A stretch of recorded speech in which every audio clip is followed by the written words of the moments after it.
Hi, my name's Avery Gibbs, I'm an artist, and today is a great day. You know why? Because right now, it's time for another paint jam. So if you haven't seen any of my previous videos, my paint jam videos are videos where I make a painting, and you get to see the whole thing happen, and also during the portion of the video when you see the time lapse of me painting, for the music to go over top of it, I'll just be making up my own music and playing it on the guitar, and you'll see that in a separate screen. That's why it's called a paint jam, because I'll be painting and then I'll also be jamming. The painting for this video is going to be part of the same body of work as the paintings for all the videos so far, where I follow the story about these humans in this alien world, and I follow them as they learn and grow and sort of find their way within that world. Feel free to check out my very first painting video if you want to hear me explain a little bit more about that. So this painting is actually going to be kind of like part 2 of the last painting that I did. If you remember, in the last painting video, I made this painting that pictured a singular person in this story,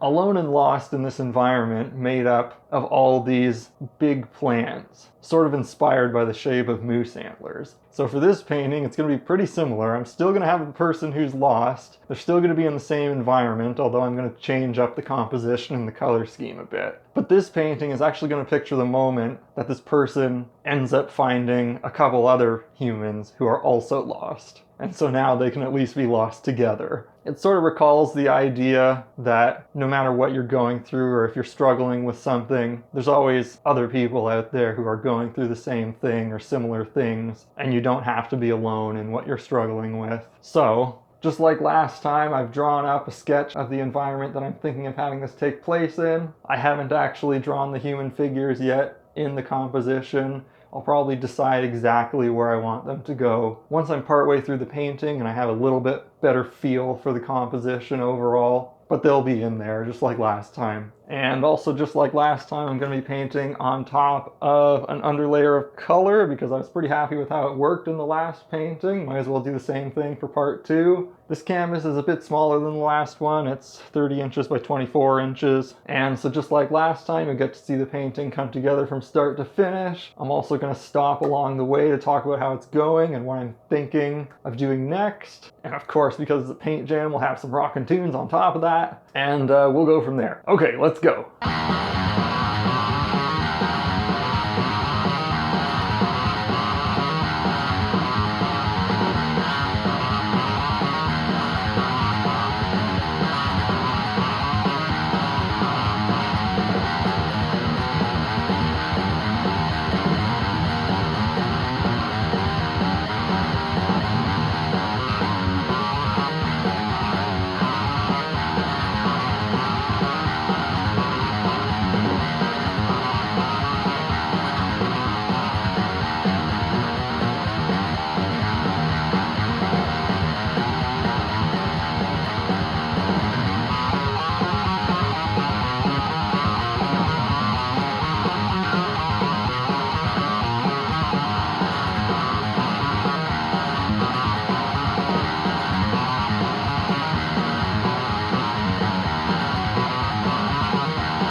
Okay, so we've gotten a pretty good amount done so far. So my plan for this painting is to actually have it be pretty much entirely this sort of blue-green teal color. And the reason that I chose to paint it on top of a red underlayer was because it's actually a pretty traditional oil painting technique. If you're making a painting that's going to mostly be a cool colored painting, to paint it over top of a warm color, because then in the areas where you can see the brush strokes and you can see the underlayer color sort of just showing through in patches in areas where the paint on top of it was applied a little bit more thinly. It makes for a nice effect where you can just see hints of warmer color showing through the cooler colors. And it's an effect that a lot of oil painters go for when they use a technique like this. The same is true if you want to paint a mostly warmer colored painting. to paint it on top of cooler colors to get those showing through a little bit. It just depends on what your plan is for the final painting. So now I'm going to keep working my way into the background, getting more of that red color covered up, and we'll start getting a better idea of how this is actually really going to look. Okay, let's get back to it.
Whoa! Okay, so usually at this point in the video, the painting's about half done or almost half done, but you can see by how it's looking that it's actually getting pretty close to being finished. For once, it's actually coming together faster than I was expecting. So you can see, just like in the last painting, I'm using atmospheric perspective to create depth.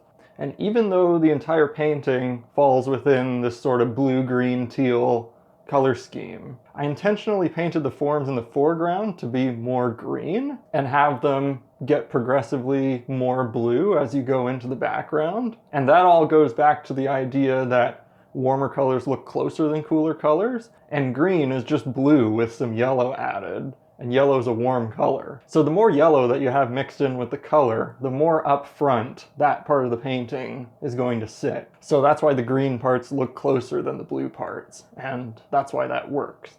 And you can see I've got the silhouettes of the figures painted in there. So you've got the main figure up close, and then a little further in the distance you've got a few others sort of waving like, hey, come over here, be with us. For the main figure this time around, I figured I'd make it a girl or a woman, just because last time it was a guy, so I figured switch it up a little bit. But that'll hopefully become more evident too once I add more details. The details are probably going to be a little trickier this time around because I'm working smaller than I did last time, especially for the figures in the distance. They're pretty tiny, but I'll make it work. I'll find a way to make it work. So I'm going to finish this up by adding those details in, getting all the detail work figured out. And similar to last time, I do think that some areas in the foreground would benefit from me going back over them and reestablishing the color, making the color a little bit more vibrant. So I think I'm going to do that too. All right, let's finish this.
have it. I really enjoyed getting to work with this environment for a second time. I think this time around I didn't overthink the details as much as I did on the last painting, and that's a big reason why it felt like this painting came together quicker. And I think that has a lot to do with the fact that for the last painting there were more creative decisions that I had to make, because I was still figuring out and working through how I really wanted the environment to look. Then when it came to doing this painting, the look was kind of already established, so I just had to mostly worry about making decisions on composition and color scheme. And I really like getting to see this environment with a different color scheme, because to me it gives it a totally different feel. You know, the cool colors in this painting make me think of that time in the early morning before the sun's actually come up, but it's getting close to rising and you're starting to get a little bit of light. And I think that idea ties in well with the overall storyline of the painting, because oftentimes, you know, the sun rising is thought of as like a sign of hope. And in this painting, you've got this person who's lost, but now they've found some other people that they can be with, and that's given them some hope.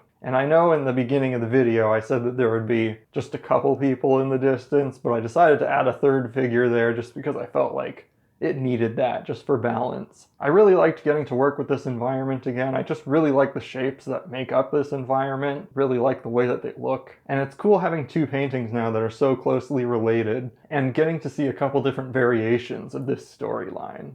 Anyway, that's it for this video. Make sure to click the like button if you liked the video, leave a comment if you really liked it, subscribe if you want to see more videos like this one. If you want to see the rest of the body of work that this painting is a part of, you can check out my website, averygibbs.com. The link will be in the description. As always, thank you so much for watching, take care, and I'll see you in the next video.